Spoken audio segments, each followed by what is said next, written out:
Bonjour et bienvenue à notre Facebook Live politique en direct de la salle de la Maquette à Paris Match. Et ravi de vous retrouver après cette interruption estivale pour commenter évidemment l'actualité de la rentrée très compliquée pour Emmanuel Macron qui a connu un été orageux avec l'affaire Benalla, les tracas pour Alexis Kohler, ceux de Françoise Nyssen et puis évidemment la démission de Nicolas Hulot.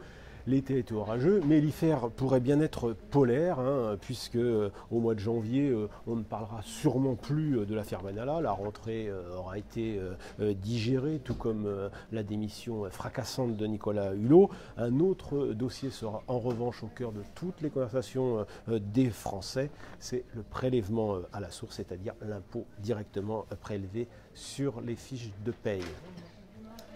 Donc c'est une réforme qui a été décidée par François Hollande. Pourquoi Macron a-t-il décidé de la garder?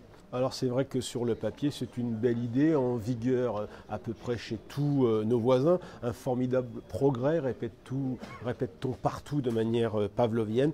Une idée décrétée par François Hollande avant de quitter l'Élysée, conformément à toutes les promesses des candidats socialistes à la présidentielle depuis Lionel Jospin, qui ont eu dans tout leur carton cette réforme du prélèvement de l'impôt sur le revenu. Même l'ancien ministre de Jacques Chirac, l'ancien ministre de l'économie de Jacques Chirac, Thierry Breton, avait été tenté de mettre en œuvre cette réforme au début des années 2000, avant qu'il n'en soit dissuadé par Jacques Chirac, car le prélèvement à la source est une vieille idée des technos de Bercy, une idée qui date de 40 ans.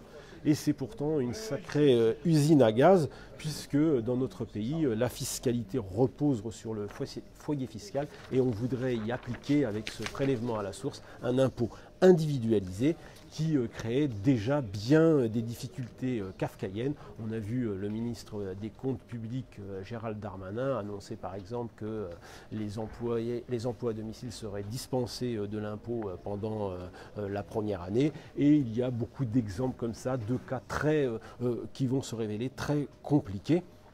Parce qu'en plus, dans notre pays, dans notre belle fiscalité, il y a presque autant de niches que de fromage. Autant dire que tout ça risque d'être très compliqué parce qu'il n'y a pas que, j'allais dire, les simples salariés. Il y a aussi tout ce qui s'ajoute, les donations, les héritages, les crédits d'impôt, tout ce qui va être compliqué, sans compter les petites entreprises qui voient d'un mauvais œil devenir le percepteur de l'impôt à la place de Bercy. Ce qui est certain, c'est que forcément, ce qui ne va pas poser beaucoup de problèmes pour un salarié qui a juste son salaire à déclarer, ça deviendra beaucoup plus compliqué pour ceux qui ont des salaires qui varient énormément, même si c'est vrai que ces 7 millions de Français dont les revenus varient apprécieront de voir leur impôt prélevé en direct. Donc le gouvernement semble hésiter. Qu'est-ce qu'il redoute au juste ? Alors à 4 mois de sa mise en œuvre, puisque normalement c'est au mois de janvier, au 1er janvier 2019 que cette réforme va entrer en vigueur, on voit que jusqu'au plus haut sommet de l'État, c'est l'inquiétude.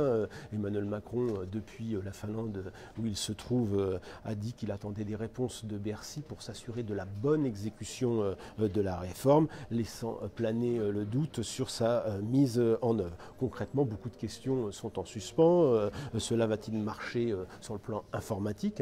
On se souvient que l'administration a été incapable de mettre en œuvre le logiciel qui devait permettre d'assurer la paye des militaires. Ça a été également le cas pour le plan informatique à la justice. Donc il y a quand même des précédents qui sont inquiétants. Est-ce que les entreprises seront capables de prélever le bon impôt, c'est-à-dire avec le bon taux? Y a-t-il un risque de bug?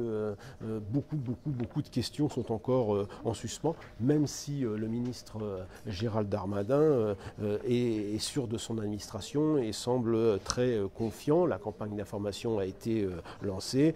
L'exécutif a pourtant beaucoup hésité, puisque Emmanuel Macron, en arrivant, il avait ça sur son bureau. Il a décidé de reporter la mise en œuvre d'une année, justement pour bien préparer cette réforme. Aujourd'hui, c'est son Premier ministre qui ce week-end annonçait vouloir faire le point dans les prochaines semaines. Une petite phrase qu'on a lue dans le JDD et qui n'est pas arrivée par hasard puisque cette interview a été relue. Et figurez-vous que c'est même le président de la République qui lui a conseillé cette prudence langagière.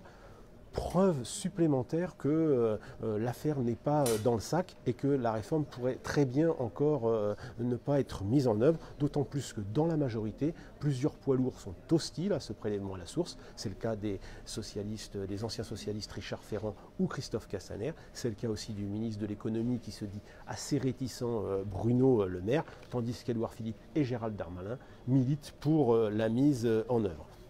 C'est vrai que cette réforme est soutenue aujourd'hui par 55% des Français. Cela étant, le président a bien compris qu'il jouait gros. D'abord 55%, c'est pas beaucoup quand on sait que plus de la moitié des Français, seule la moitié des Français payent des impôts. Ça fait donc une base de gens favorables pas si importante que ça. Et puis il y a tout l'aspect psychologique qui va peser. Ce sera la CSG puissance 10, a dit un proche du président, sans compter le risque de plantage de la part d'une administration dont on a expliqué tout à l'heure qu'elle avait déjà connu bien des déboires en matière informatique. Finalement, ça va se faire ou ça va pas se faire ?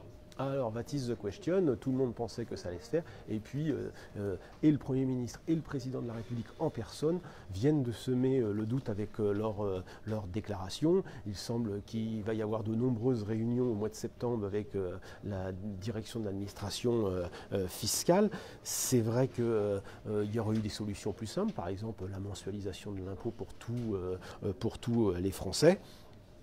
En fait, le Président de la République redoute un effet psychologique au mois de janvier sur les salariés.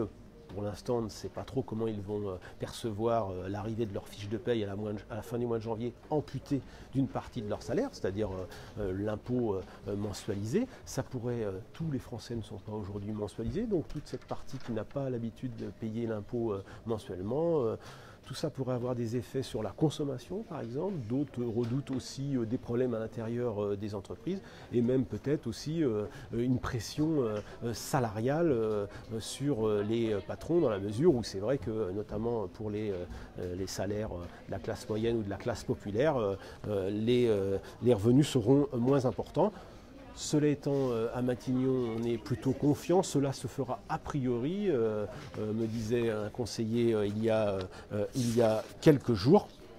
En réalité, c'est l'heure du doute pour l'exécutif. Est-ce que ce serait si grave que ça d'abandonner une réforme dont on n'est pas certain qu'elle fonctionne? Ce serait peut-être la sagesse de la part du président. Évidemment, ça mériterait beaucoup d'explications, mais je crois que la sagesse serait bonne conseillère pour Emmanuel Macron. Ce serait dommage de commencer l'année 2019 par un plantage qui risquerait ensuite de coûter fort cher à l'exécutif. Merci Bruno Jeudi.